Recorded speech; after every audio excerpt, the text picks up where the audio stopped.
Hello, welcome to the second part of the course on analysis of football from the Brisbane Strikers. I am Nacho Ferrer. Today we're going to go over some general football concepts because in my opinion, you can follow a specific methodology, but what is really going to give you quality in your football analysis is your capacity to understand what is happening on the field. And this is going to be your football knowledge, your football background. You also need to try to improve sharing ideas with others and learning from other colleagues. That is exactly what I have been trying to do during my coaching career, learn as much as possible from others. I still do it every time I have the chance. And today I'm going to share with you some football concepts which are very relevant for me when I am analyzing a game of football. So the first one of these football concepts are the scenarios of the game. Depending on the numbers, depending on the spaces, depending on the players and the organization of the teams and also their intentions, we're going to identify 16 scenarios of the game. 8 for ball possession and 8 for ball possession opposition.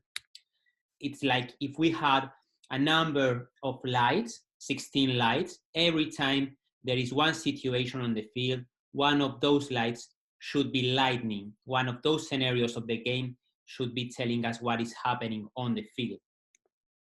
So in ball possession, the first scenario would be the transition. One team hasn't got the ball, they are defending, they win the ball back. What are they doing when they win the ball back? What are their behaviors? The second one, they're trying to build up against a certain level of pressing. So this is a very good example to go back to the first part of the course in which we were talking about putting everything in context. We said that everything we saw from one team, in this case, the one which is building up, is going to be in function of another team, in this case, the one which is pressing high. So how that team in gray are pressing is going to determine how the team in yellow is trying to build up. The third scenario of the game, sustained threat situation. So the yellow team is attacking against an opposition which is defending in an organized defensive block. Again, very good example to talk about the patterns that we mentioned in the first part of the course. For each scenario of the game, what patterns are we identifying?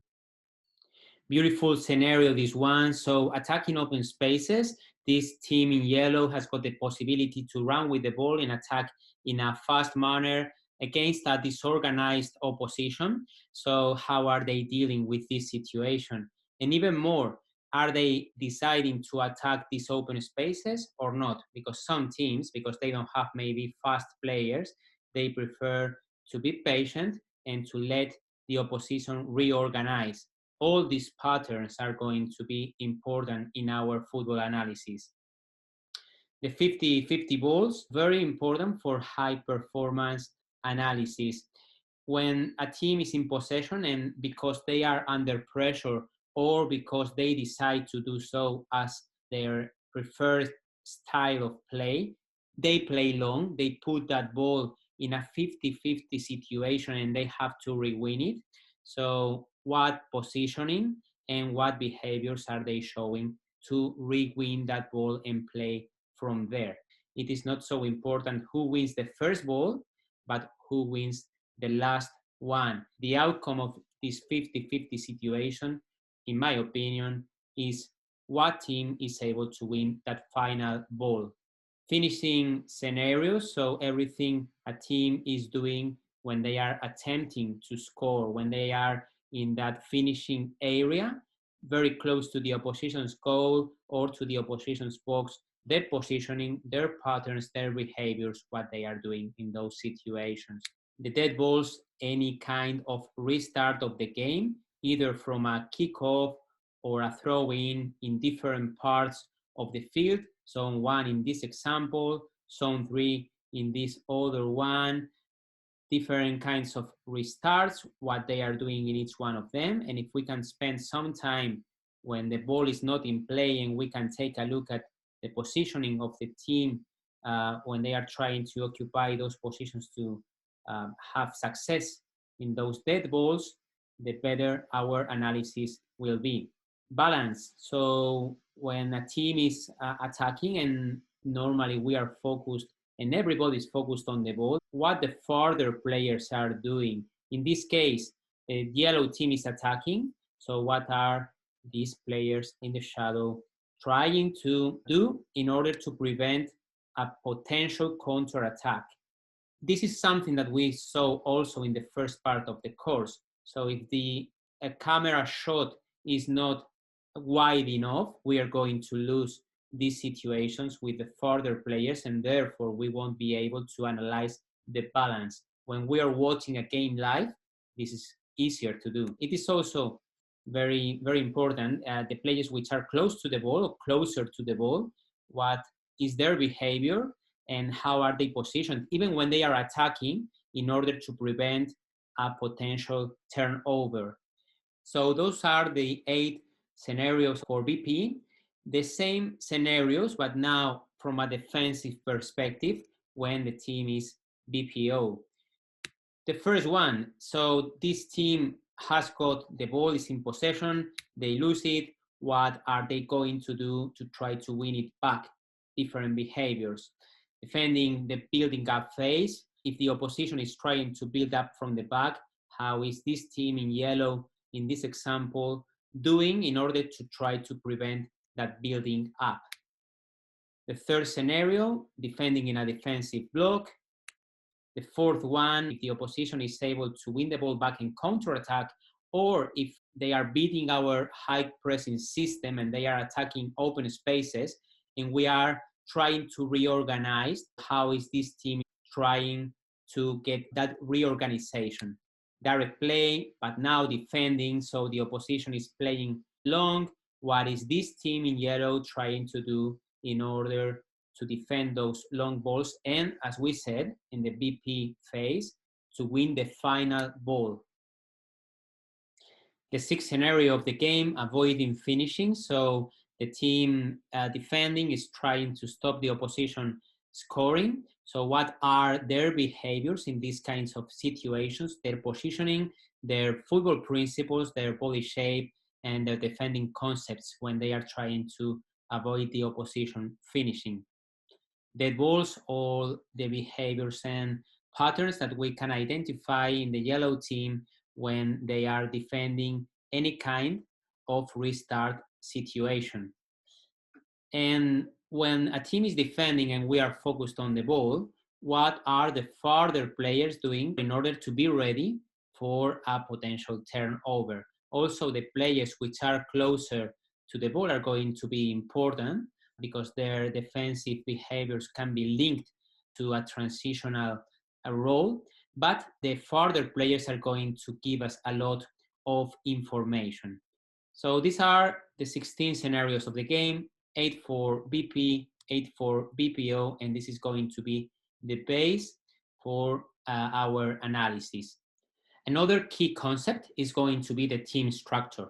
So it's like the formation of a team, but in a more complex way, because with the structure, we're going to analyze not only the starting position of each player, not only attacking or defending, we are talking about the different complex movements. So for example, if a right midfielder is coming inside to leave the space for the fullback, and that is a pattern, we see that is something which is happening very often, that is going to be a part of the description of the structure that we're going to have in our analysis. And this is very connected with scenarios of the game because we need to analyze the structure of the team for the different scenarios. Here we have a very simple example. In the building up phase, the yellow team is showing this shape, which is going to be like a 1-4-3-3. But if they are progressing on the field and they turn into a sustained threat scenario, the different movements of the players are going to take them to this 1-3-4-3. So it's not understanding only the number and the number of players per line. It is trying to understand the different movements of the players and when and how they take place into the game. We have talked about the scenarios of the game, which are the football contexts that we can find in a game, also about the structures, how the players are positioned and what their movements are. Now we're going to talk about the spaces. The reference is always the football, and around the football, everything is going to be organized. But very important as well is what I call the affected space from the BPO team perspective. So what the shape of this team is, but even more important, what the space they are covering when this team is defending. This area, in addition to the ball, is going to give us a lot of information about the football situation that we are watching and also about the spaces that might exist. This is the affected area if we take into consideration the goalkeeper. And obviously, depending on the space that one team is covering, there are going to be different and more or less spaces, as we can see clearly comparing this chart with this one. Now, from that affected space, we're going to have what we call the subsequent spaces, always depending on the BPO team. The subsequent spaces, traditionally, we have a lot of names for them and different terminologies. So, for example, calling zone 1 building up, zone 2 creation, or zone 3 finishing. But again, these zones are not going to depend on where the defensive block is going to be positioned. So this kind of approach and some other terminologies, I don't like to use them. I prefer to again be based on this affected space, and from here we're going to have what we call the subsequent perimeter spaces. So outside of this grid, what spaces are we going to have? And we could say the base, which is going to be in front of that defensive block, the space behind that defensive block, and also the sides. So depending on the height of this defensive block on the field, those spaces can be bigger or smaller. So here, for example, the base is bigger and the back of that defensive block is smaller. Here is the opposite. So depending where that defensive block is positioned, the spaces are different. We can also talk about the subsequent inner spaces, and we are going to use this example because we can see clearly inner spaces in this kind of block, but the inner spaces are always there no matter how big the effective space is. The inner spaces are basically the spaces that we are going to find within the defensive block. We will talk about the spaces in between, and one of the most important ones is going to be the platform. The platform is a space in between, directly in front of the first line of the defensive block. So those teams which are trying to occupy those central channels of the field, the platform is going to be important because from there they are going to be able to attack the back of the defensive line. We will also talk about the gaps, which are the spaces in between any of the players of the defensive block. So normally those players are going to be blocking the passing lanes, and the right management of those gaps are going to stop the attacking team to win the space in between. So if they are not good enough in terms of positioning, the easier it's going to be for the opposition to win those inner spaces. Always taking as a reference what we said before, the football and also the defensive block, the effective space from the BPO perspective, we can also talk about effective space for the BP team. So how big are they able to be when they get the ball and how big they want to be? Because the space can be bigger or can be smaller when one team is attacking. And both things are going to provide pros and cons. If one team is attacking more open, they are going to be in a position to take the lead in the way they are going to attack the spaces they are creating wide and also inner spaces if they are able to spread a bit the defensive block from the opposition. But at the same time, they need to be very careful with their balance because when they lose the ball, they are open, not a good effective space for the defensive perspective. Now, the smaller they are when they are attacking, the more problems they are going to have if they try to take the lead in those spaces, but the best prepared they're going to be in the case that there is a turnover. When we are looking for patterns in these kind of scenarios and with the concepts that we have already discussed, one of the most important things are the superiorities. So either attacking or defending, how are the teams that we are watching trying to create superiorities in order to beat the opposition? There exist several sorts of superiorities, and we can find more than one in one play. The numerical superiority is going to allow one team to have more numbers in a specific space than the other, and normally this is going to be an advantage. There is also what we call the positional superiority. So how are the players positioned in a specific space? And here we go back to the spaces. And also here is very important the timing to occupy those spaces.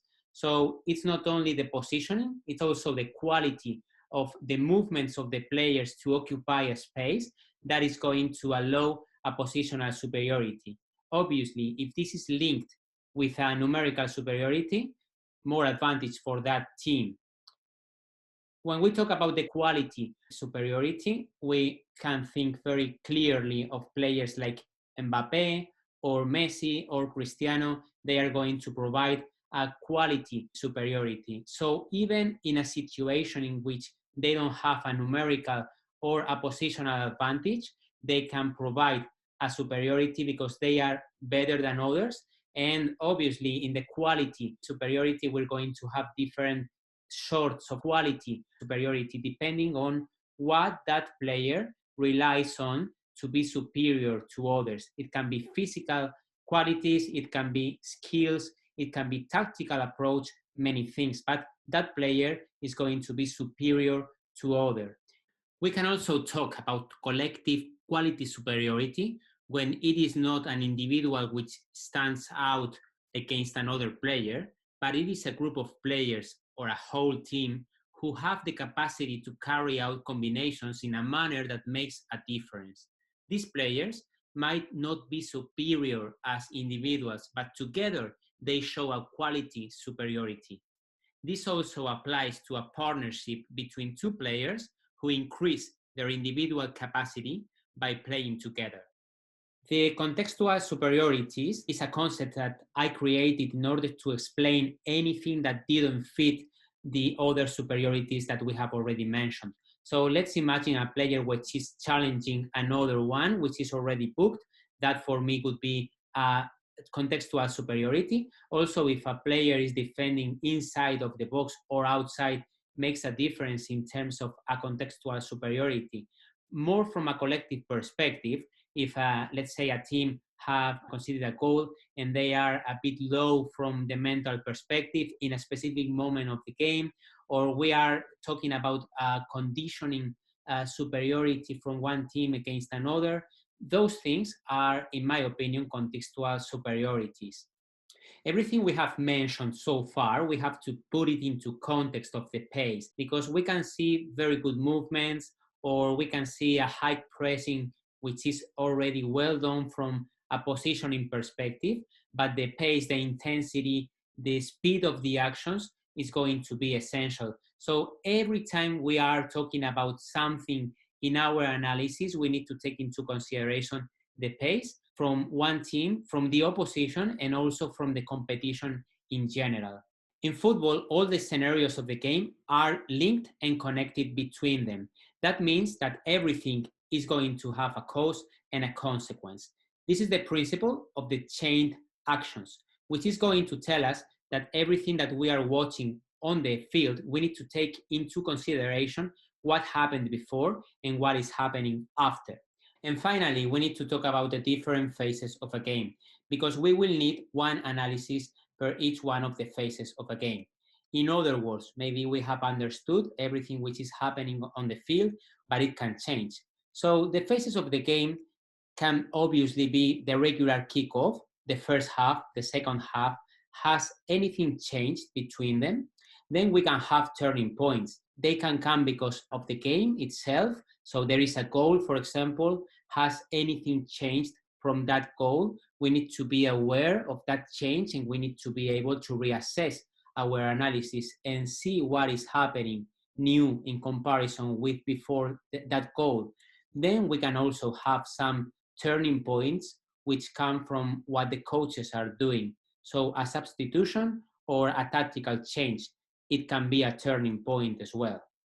As a summary of the second part of the course, in which we have talked about general football concepts, we have described the different scenarios of the game, 16, 8 for the BP, 8 for the BPO phase, and also we have talked about the structures, so how the players are positioned in a game and what their movements are. These structures are connected to the scenarios of the game. Then we have discussed about the spaces, depending and in function of the BPO team, the defensive block, and also in function of the team which is in possession. We have talked about the superiorities and the different sorts of superiorities that the teams can try to create in order to get an advantage, attacking or defending during a game. The pace, and this affects to everything else because everything that we are analyzing needs to be put into context depending on the speed of execution and also the intensity. The chained actions, so how everything is linked and has got a cause and a consequence. And when we are analyzing something, we need to consider what happened before and what is happening after. And also, we need to take into consideration the phases of a game because we need an analysis for each one of them. This is all for the second part of the course. Thank you for your time. In the next class, we're going to go over a methodology to improve our capacity to analyze and understand what is happening on the field in a game in which we are not engaged with any of the teams. See you then.